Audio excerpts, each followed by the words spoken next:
നമസ്കാരം, എല്ലാവർക്കും വീഡിയോയിലേക്ക് സ്വാഗതം. അപ്പോൾ ഇന്ന് നമ്മൾ ചർച്ച ചെയ്യുന്ന വിഷയം ഓപ്പറേഷൻ സിന്ദൂറിന് ശേഷം പാകിസ്ഥാനികൾ കൂടുതൽ ഗൂഗിളിൽ സെർച്ച് ചെയ്ത ചില വാക്കുകൾ, അവരെ വല്ലാണ്ട് ഭയപ്പെടുത്തിയ ചില വാക്കുകളുണ്ട്. അത് എന്താണ്, ഇതിനെക്കുറിച്ചാണ് അവർ കൂടുതൽ സെർച്ച് ചെയ്തത്, എന്താണ് ഈ ഓപ്പറേഷൻ സിന്ദൂർ എന്നുള്ളതിനെ കുറിച്ച് അവർക്കുള്ള വേവലാതി എന്തായിരുന്നു, അതിനെക്കുറിച്ചാണ് നമ്മളിത് ചർച്ച ചെയ്യുന്നത്. അപ്പോൾ ചില പ്രമുഖ നടിമാരൊക്കെ വന്ന് പറഞ്ഞു, പാവപ്പെട്ട പാകിസ്ഥാനികൾ മരണപ്പെട്ടു, സിവിലിയന്മാർ, അത് പാകിസ്ഥാനിലെ സാധാരണ ജനങ്ങൾ കൊല്ലപ്പെട്ടു, ഇന്ത്യ ചെയ്തത് കൊടും ക്രൂരതയാണ്, പാകിസ്ഥാനോട് ചെയ്ത കൊടും ക്രൂരതയാണെന്നൊക്കെ പറഞ്ഞിട്ട് ഇതിന് പിന്നാലെ പ്രമുഖ നടികളും പിന്നെ പാർട്ടി നേതാക്കന്മാരൊക്കെ ചില കാര്യങ്ങൾ പറയുകയുണ്ടായി. Yes, I am ashamed our country sought out killing as the solution when so many questions are still unanswered and the economic situation of the country is at the worst. The reminder was doesn't bring peace nor does killing. I don't support its people who think they have sought revenge for Pahalgam attack have been manipulated. It's an where we are getting into the loss is only for the civilians.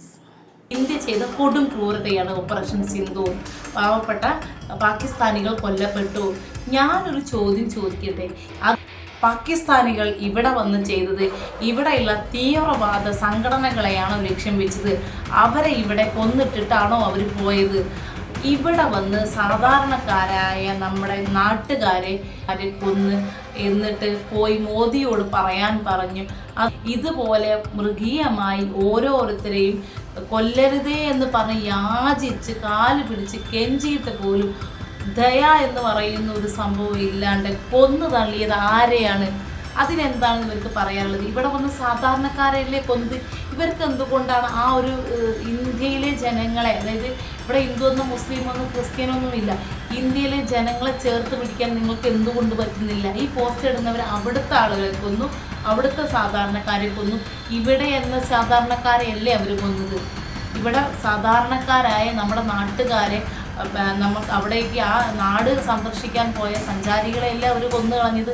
അതും മതം ചോദിച്ച് സ്ത്രീകളുടെ മുന്നിൽ വെച്ച് പുരുഷന്മാരെ കൊന്നു കളയുക എന്ന് പറഞ്ഞാൽ അവർ ചെയ്തതോളം അത്രത്തോളം നീചമായിട്ടല്ലോ ഇന്ത്യ അങ്ങോട്ട് ഇതിന് പകരം ചോദിക്കേണ്ടേ?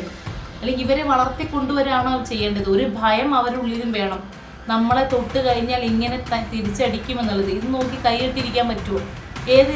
ഈ ഒരു സ്വഭാവക്കാരെ ഏത് രീതിയിലാണ് പറഞ്ഞ് നമ്മൾ സമാധാനിപ്പിക്കേണ്ടത്? അങ്ങനെയല്ല ഇങ്ങനെയാണെന്നൊക്കെ ക്ലാസ് എടുത്ത് കൊടുത്താൽ നന്നാവുന്ന ആളുകളാണോ അവർ? അല്ലാത്തത് കൊണ്ടാണ് ഇത്തരത്തിൽ ഇന്ത്യയിലെ ഏറ്റവും പവർ ഓഫ് രണ്ട് ലേഡീസാണ് ഇതിനെ മുന്നിൽ നിന്നത്. അപ്പം അവരെ അത്രമാത്രം പൂർവ്വം പുലർത്തുന്നവർ അവിടെ പോയിരുന്നുള്ളൂ. അല്ലാണ്ടപ്പോൾ എന്താ പറയുക, ഇങ്ങോട്ടേക്ക് ചെയ്തത് അത്രമാത്രം ക്രൂരതയില്ല. അപ്പം അതിന് നമുക്ക് തിരിച്ചടിക്കേണ്ടത്. പക്ഷേ ഇന്ത്യ ലക്ഷ്യം വെച്ചത് ഒരിക്കലും അവിടുത്തെ സാധാരണക്കാരായ ജനങ്ങളെയല്ല, തീവ്രവാദികളെ തന്നെയാണ് ഇന്ത്യ ലക്ഷ്യം വെച്ചത്.